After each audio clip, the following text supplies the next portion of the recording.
नमस्कार, आप देख रहे हैं न्यूज 18 राजस्थान। आपके साथ मैं हूं आसिफ। इस वक्त की बड़ी खबर जालोर से। जालोर में आस्था के नाम पर घिनौनी करतूत सामने आई है।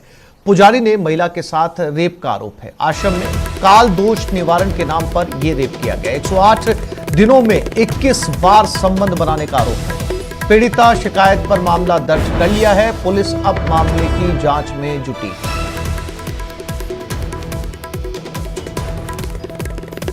तो ये आस्था के नाम पर पुजारी ने महिला के साथ, पुजारी पर महिला ने लगाया रेप का आरोप। आश्रम में महिला गई थी, काल दोष निवारण के नाम पर यह रेप किया गया। 108 दिनों में 21 बार संबंध बनाने का आरोप पुजारी पर लगा है। पीड़िता ने पुलिस में शिकायत दर्ज करवा दी है। फिलहाल पुलिस पूरे मामले की जांच कर रही है। डाक से प्राप्त हुआ था परिवार गंभीर होने से हाथों हाथ मुकदमा दर्ज कर लिया था। पीड़िता के बयान ले चुके हैं, मेडिकल करवा चुके हैं, आगे अग्रिम अनुसंधान जारी है। षड्यंत्र के तहत विवाहिता ने जो मामला दर्ज करवाया है, जो मुझ पर आरोप लगाए हैं, ये सरासर झूठ है। और जो इस विवाहिता ने डेट लगाई है आरोप की 19 फरवरी, तो 19 फरवरी को ये विवाहिता आश्रम तक नहीं आई और 19 फरवरी के दिन हमारे आश्रम में प्रोग्राम था और न ही मैंने कोई ऐसा घटनाक्रम मेरे सामने होते हुए देखा है और न ही मैंने इनका कोई वीडियो बनाया है। ये लोग मुझे और मेरे आश्रम को बदनाम करने के लिए ऐसा षड्यंत्र रच रहे हैं।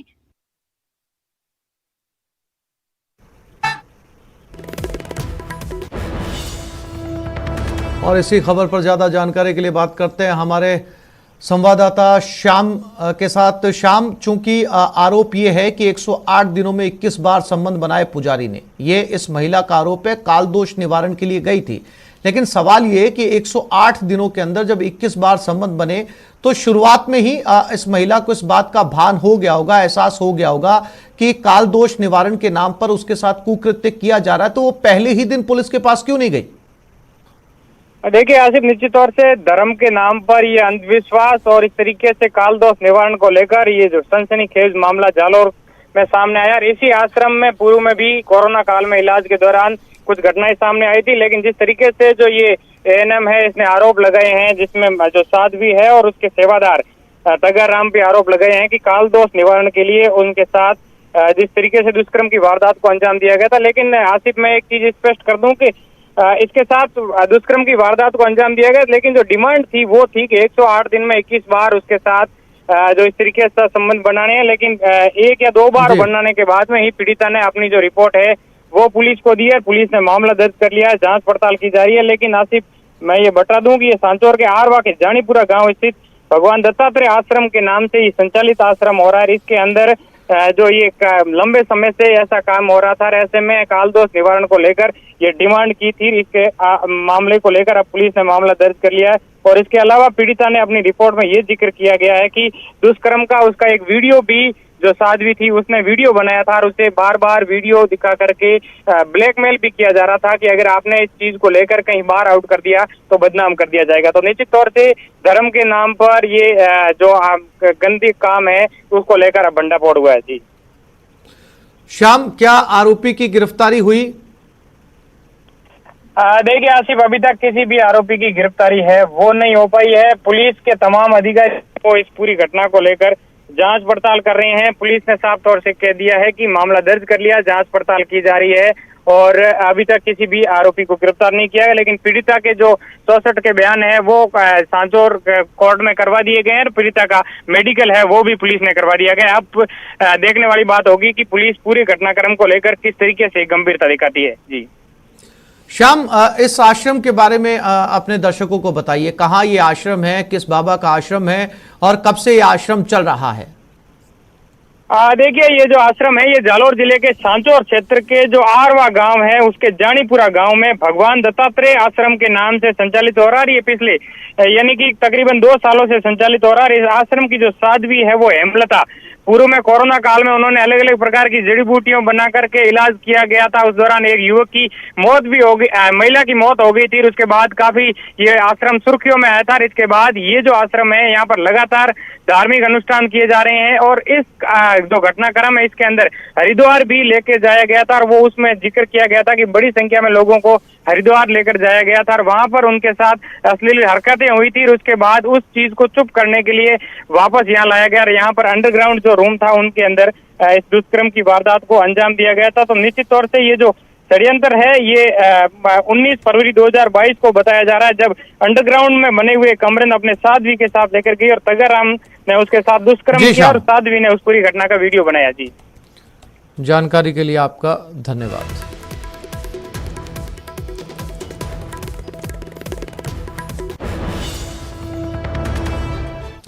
पाली में फायरिंग, तस्करों और पुलिस में फायरिंग हुई। पाली में तस्करों के हौसले बुलंद नजर आए, पुलिस का भी खौफ नहीं। नाकेबंदी के दौरान तस्करों ने पुलिस पर फायरिंग की, जवाब में पुलिस ने भी फायरिंग की। अंधेरे का फायदा उठाकर तस्कर फरार हो गए। देसूरी के राठे लाव चौराहे पर देर रात की यह घटना है।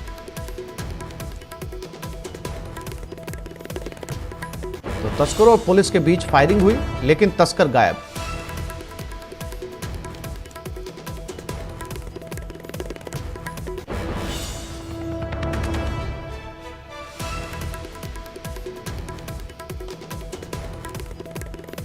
और इसी खबर पर ज्यादा जानकारी के लिए बात करते हैं हमारे संवाददाता श्याम चौधरी के साथ। श्याम, जब पुलिस और तस्करों के बीच में फायरिंग हुई और फिर उसके बाद में इस तरीके का बचकाना सा बचाव के अंधेरे का फायदा उठाकर फरार हो गए, तो क्या आगे पुलिस को सूचित नहीं किया गया था कि कुछ तस्कर हाईवे से फरार हो रहे हैं? पुलिस के ऊपर फायरिंग करके अंधेरे में कहां कैसे गायब हो सकता है कोई? ये पाली जिले के देसूरी थाना क्षेत्र का मामला है, जहां पर पुलिस देर रात नाकेबंदी कर रहे थे। इसी दौरान एक संदिग्ध गाड़ी आई थी जिसको रुकवाने का प्रयास किया, तो उन्होंने आरोपियों ने रोकने की बजाय पुलिस पर फायरिंग कर दी और अंधेरे का फायदा उठाकर भागने का प्रयास किया, जिस पर देसूरी थाना पुलिस ने आगे चारभुजा थाना पुलिस से भी नाकेबंदी कराई। लेकिन जो जंगल का रास्ता है, आरोपियों ने उस जंगल का रास्ता ले लिया और जंगल के रास्ते में अंधेरे का फायदा उठाते हुए ये फरार हो गए। ये लगातार ये दूसरी घटना एक की जिसमें पुलिस पर आरोपियों ने फायरिंग करके या फरार हो गए और दोनों बार ये देसूरी थाना क्षेत्र के राठेलाव चौराहे के आसपास की घटनाएं बताई जा रही है। श्याम, क्या पुलिस ने उस पूरे रास्ते के सीसीटीवी फुटेज, टोल के सीसीटीवी फुटेज चेक किए या दूसरी पुलिस को जिस रास्ते से वो भागे थे आगे वाले पुलिस स्टेशन को, आगे वाले चेक नाके को सूचित किया था? जी बिल्कुल, पुलिस ने इस मामले में जो ही ये आरोपी वहां से फरार हुए थे तो आगे जो थाने थे, थाना क्षेत्र व राजसमंद हल्के क्षेत्र को पुलिस को भी नाकेबंदी की इत्तला की है। वह टोल से जो फुटेज आए हैं उनके आधार पर आरोपियों की पहचान व गाड़ी के नंबर के आधार पर आरोपियों की तलाश शुरू की है। हालांकि बताया जा रहा है कि जो गाड़ियां ये तस्कर यूज कर रहे हैं, उपयोग में ले रहे हैं, वो चोरी की गाड़ियां भी बताई जा रही है। लेकिन फिर भी जो तस्करों के चेहरे सीसीटीवी फुटेज में या उसमें आए हैं, उसके आधार पर तस्करों की तलाश शुरू कर दी है। जी, जानकारी के लिए श्याम आपका धन्यवाद।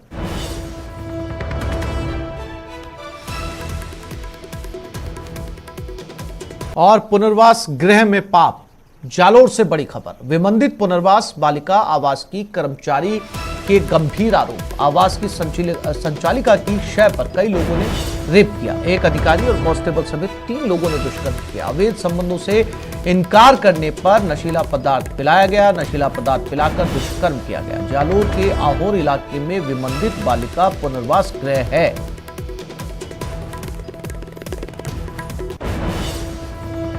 एक अधिकारी और 3 कांस्टेबल के ऊपर दुष्कर्म का आरोप। अंदाजा लगाया जा सकता है। श्याम हमारे साथ जुड़ गए एक बार फिर से। श्याम, बहुत ही घिनौना मामला इसे कहा जा सकता है, जहां पर विमंदित लोग रहते हैं, जिनके सोचने समझने की ताकत जो है आम लोगों जैसी नहीं होती। उनके साथ इस तरीके का कुकृत्य जब सामने आता है तो समाज की जो सभ्यता है उसकी पोल भी कहीं ना कहीं जो है वो खुलकर सामने आ जाती है। कौन वो लोग हैं जिनके ऊपर आरोप लगाया? पुलिस ने अब तक इस मामले को लेकर क्या किया है?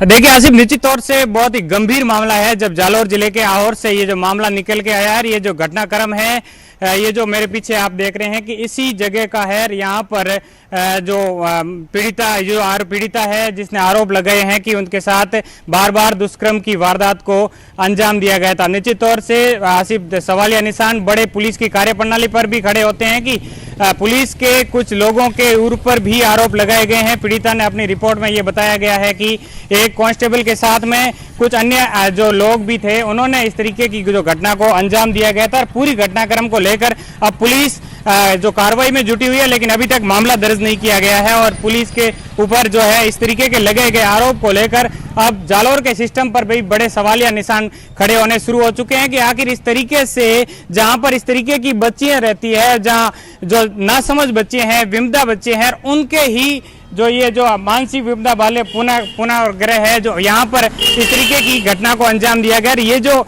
घटना हुई है, यहाँ पर जो काम करने वाली जो महिला थी उसके साथ इस तरीके की वारदात को अंजाम दिया गया। पूरी घटना को लेकर अब पुलिस जांच कर रही है। पुलिस के कुछ लोग भी इस पूरी घटना में शामिल में, ये भी बताया जा रहा है कि पुलिस के कुछ अधिकारी भी इस घटना में साथ में थे और उन्होंने इस तरीके दुष्कर्म की वारदात को अंजाम दिया गया था। पीड़िता ने 3 लोगों के विरुद्ध जो है रिपोर्ट दी और उस रिपोर्ट के आधार पर पुलिस अब जांच पड़ताल कर रही है। निश्चित तौर से आसिफ, जालोर के अंदर इस तरीके की हुई घटना के बाद कहीं ना कहीं यहाँ के सिस्टम पर बड़े सवाल खड़े होते हैं कि आखिर इस तरीके से जो हो रहे जो काम को लेकर पुलिस आखिर चुप्पी क्यों साधे हुई है। आखिर पुलिस के लोग ही इस घटना में शामिल थे तो अब पुलिस कार्रवाई करने से क्यों कतरा रही है। हालांकि अभी तक यहाँ पर कोई भी चहल पहल है वो आसिफ दिखाई नहीं दे रही है, क्योंकि सभी दरवाजे बंद है। और लेकिन निश्चित तौर से जो घटनाक्रम आई है, इसको लेकर तमाम प्रकार के जो कयास है वो लगाने शुरू हो चुके हैं। आसिफ, निश्चित तौर से पुलिस के अधिकारी है, उन्होंने साफ तौर से ये क्या कहा है कि अनुसंधान किया जा रहा है और उसके बाद में जो भी इस घटनाक्रम में शामिल होंगे उनके विरुद्ध कार्रवाई की जाएगी। लेकिन आसिफ, जो यहाँ पर संचालक है वो महिला है, उस महिला का भी जिक्र साथ में किया गया है कि उस महिला ने ही उन लोगों को यहाँ पर बुला करके इस तरीके की घटना को अंजाम दिया गया था। जी आसिफ। जी श्याम, जानकारी के लिए आपका धन्यवाद।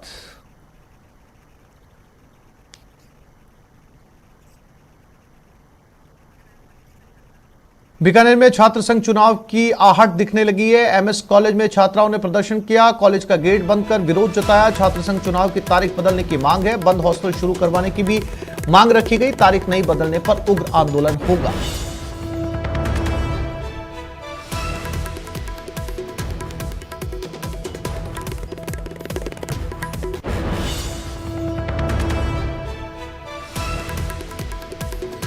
तो ये बीकानेर में छात्राओं का प्रदर्शन, बीकानेर में छात्र संघ चुनाव की आहट दिखने लगी है।